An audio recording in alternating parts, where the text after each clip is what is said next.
കൊല്ലത്തേക്ക് പോകാം. അവിടെ കരയ്ക്കടിഞ്ഞ കണ്ടെയ്നറുകൾ ഇപ്പോൾ പൊക്കി ഉയർത്താനുള്ള ശ്രമമാണ് നടക്കുന്നത്. എത്ര കണ്ടെയ്നറുകൾ ഉയർത്താനുള്ള ശ്രമമാണ്? ഏത് ഏജൻസിയാണ് ഈ കാര്യങ്ങൾ നിർവഹിക്കുന്നത്? ഇവിടെ നിന്നും എങ്ങോട്ടേക്ക് കണ്ടെയ്നറുകൾ കൊണ്ടുപോകാനാണ് തീരുമാനിച്ചിട്ടുള്ളത്?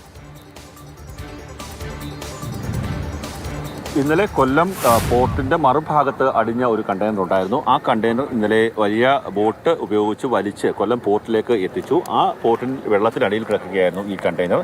അത് വലിയ ക്രെയിൻ ഉപയോഗിച്ച് പോർട്ടിലെ വലിയ ക്രെയിൻ ഉപയോഗിച്ച് ഉയർത്താൻ വേണ്ടിയുള്ള ഒരു ശ്രമമാണ് ഇപ്പോൾ നടത്തിക്കൊണ്ടിരിക്കുന്നത്. വാട്ടർ ലൈൻ എന്ന കമ്പനിക്കാണ് അതിൻ്റെ ചുമതല നൽകിയിട്ടുള്ളത്. വാട്ടർ ലൈൻ കമ്പനി ശ്രീലങ്കയിൽ തന്നെ നേരത്തെ കപ്പൽ മുങ്ങിയ സമയത്ത് കണ്ടെയ്നറുകൾ പൂർണ്ണമായി മാറ്റി ഒരു അനുഭവ പരിചയമുള്ള കമ്പനിയാണ്. ആ കമ്പനിയാണ് ഇപ്പോൾ ആ ഒരു കണ്ടെയ്നർ മാറ്റാൻ വേണ്ടിയുള്ളൊരു ശ്രമം നടത്തുന്നത്. ജില്ലാ കളക്ടർ അടക്കമുള്ള ആൾക്കാർ ഇവിടേക്ക് എത്തിയിട്ടുണ്ട്. കാര്യം അത് ഉയർത്തി ഇവിടേക്ക് മാറ്റാൻ സാധിക്കുമോ എന്നുള്ളതാണ് പ്രധാനമായും പരിശോധിക്കുന്നത്. എന്താ നമ്മളിപ്പോൾ ഒരു ഇപ്പോൾ നമ്മുടെ ഈ കണ്ടെയ്നേഴ്സ് എല്ലാം നീക്കം ചെയ്യുന്നതിന് വേണ്ടിയിട്ടുള്ള പ്രവർത്തനങ്ങളാണ് നമ്മളിപ്പോൾ ഇവർ കമ്പനി നടത്തിക്കൊണ്ടിരിക്കുന്നത്, സാൽവേജ് കമ്പനി.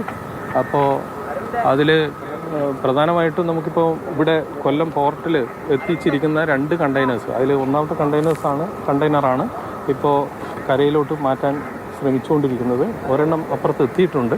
നേരത്തെ ഇവരുടെ ടഗ് ബോട്ട് വലിച്ചു കൊണ്ടുവന്നാണ്. ഇനി ശക്തികുളങ്ങര ഒരു 3 കണ്ടെയ്നേഴ്സ് ഇങ്ങനെ ജോയിൻ്റായിട്ട് അവിടെ കിടപ്പുണ്ട്.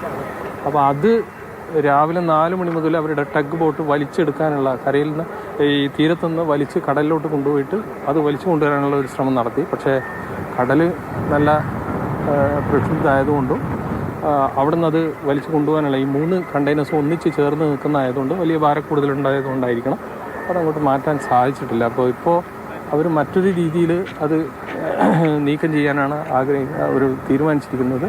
അപ്പോൾ അത് കസ്റ്റംസിൻ്റെ പെർമിഷൻ വാങ്ങിയിട്ട് കട്ട് ചെയ്തിട്ട് അതിൻ്റെ പാഴ്സാക്കിയിട്ട് അത് വാഹനങ്ങൾ കയറ്റിയിട്ട് ഓൺഷോറായിട്ട് നീക്കം ചെയ്യാനാണ് അവർ ശ്രമിക്കുന്നത്. അതിൻ്റെ പെർമിഷന് വേണ്ടിയിട്ട് അയച്ചുകൊണ്ട് പെർമിഷൻ കിട്ടിക്കഴിഞ്ഞ് കഴിഞ്ഞാൽ അതിൻ്റെ നടപടി വെച്ച് കട്ട് ചെയ്യുന്ന സമയത്ത് ഒരു മാലിന്യ പ്രശ്നം അങ്ങനെയുള്ള കാര്യങ്ങളൊക്കെ ഇതെല്ലാം വേക്കൻ്റായിട്ടുള്ള അല്ലെങ്കിൽ ഒഴിഞ്ഞിരിക്കുന്ന കാലിയായിട്ടുള്ള കണ്ടെയ്നേഴ്സാണ്. അപ്പം അപകടകരമായിട്ടുള്ള വസ്തുക്കളൊന്നും ഇല്ല എന്നാണ് അവർ കമ്പനി തന്നെ ഉറപ്പ് വരുത്തിയിരിക്കുന്നത്. പിന്നെ അതിൽ റെഫ്രിജറേറ്ററും ഒരു യൂണിറ്റും ഉണ്ട്.